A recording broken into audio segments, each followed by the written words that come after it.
The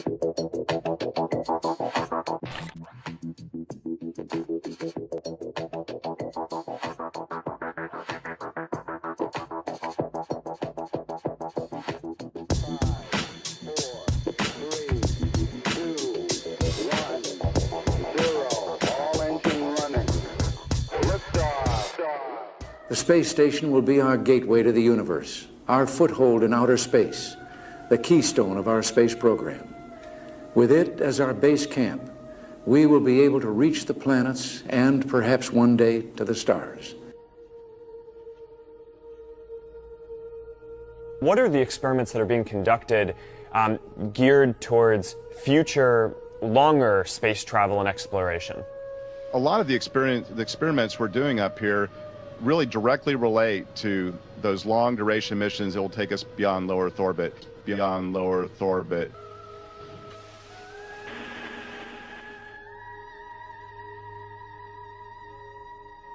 The time has come to look beyond brief encounters. We must commit ourselves anew to a sustained program of manned exploration of the solar system, and yes, the permanent settlement of space. Back to the moon, back to the future, and this time back to stay. The Space Council will report back to me as soon as possible with concrete recommendations to chart a new and continuing course to the moon and Mars and beyond. And now we're going to sign this proclamation.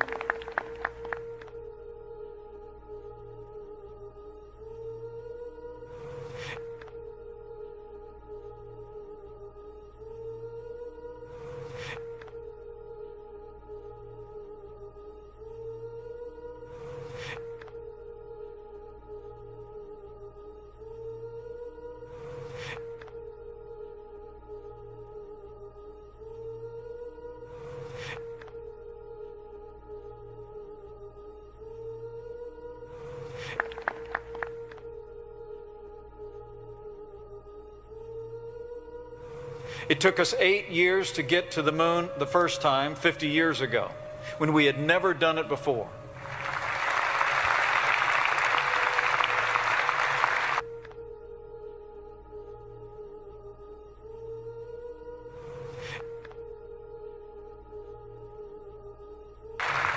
You know, after years of cost overruns and slipped deadlines, we're actually being told that the earliest we can get back to the moon is 2028.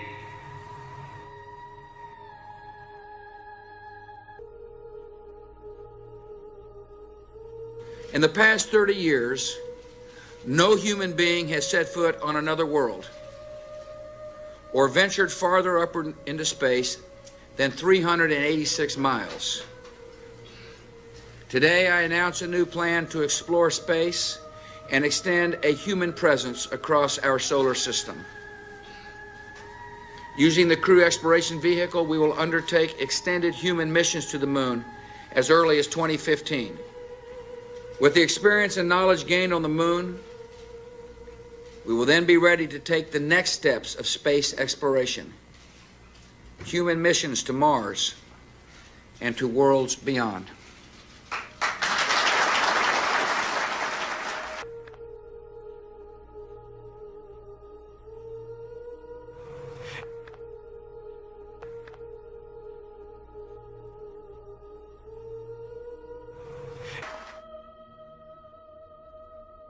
Two words, the moon.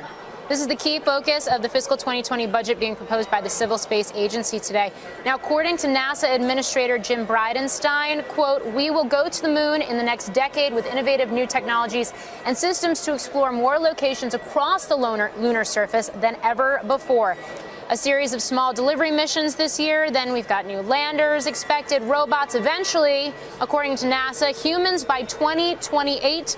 The moon was 50 years ago. What's been the delay? The moon was 50 years ago. What's been the delay? I was strolling on the moon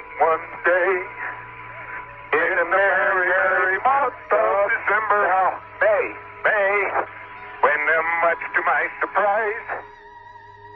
So, yes, the moon was like 50 years ago, and why haven't we, essentially colonized it up until now? Hippity hoppity, hippity hoppity, hippity hopping over hill and dale. Da da da da da da da da da da da da. Hippity hopping along.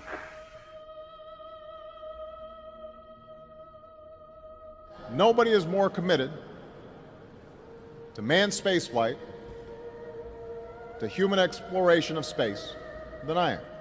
But we've got to do it in a smart way. And unlike the previous program, we are setting a course with specific and achievable milestones. Early in the next decade, a set of crewed flights will test and prove the systems required for exploration beyond low Earth orbit.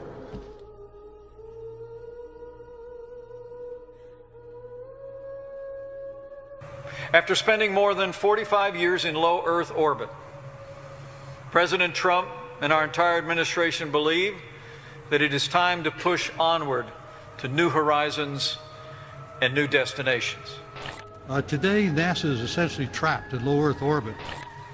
If NASA is not currently capable of landing American astronauts on the moon in 5 years, we need to change the organization, not the mission. Today, NASA is essentially trapped in low Earth orbit. And if commercial rockets are the only way to get American astronauts to the moon in the next 5 years, then commercial rockets it will be. Today, NASA is essentially trapped in low Earth orbit.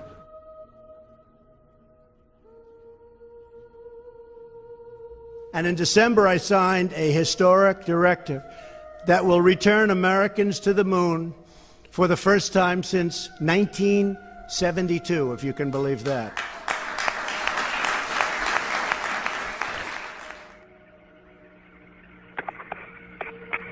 For the first time since 1972, if you can believe that.